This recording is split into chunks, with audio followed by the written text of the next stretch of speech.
guys lahat ng aking dried bay leaves. Lalagyan ko ng pangalan tapos date para alam ko kung kailan ko siya ginawa. Paano ba to sulat? Diba? Letter.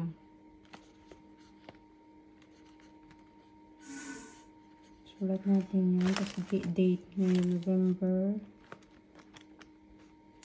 4 na ngayon eh.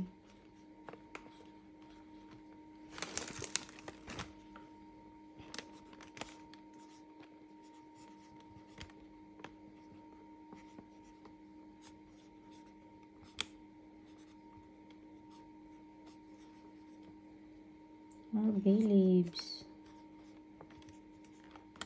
Hirap talaga guys pag walang cameraman. Wala kasi akong cameraman kaya ako na lang nag-idea guys. Yan. Tingnan natin. Yan.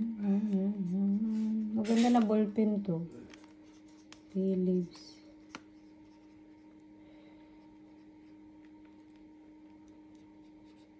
So, yun lang muna guys. Till next time. Bye-bye!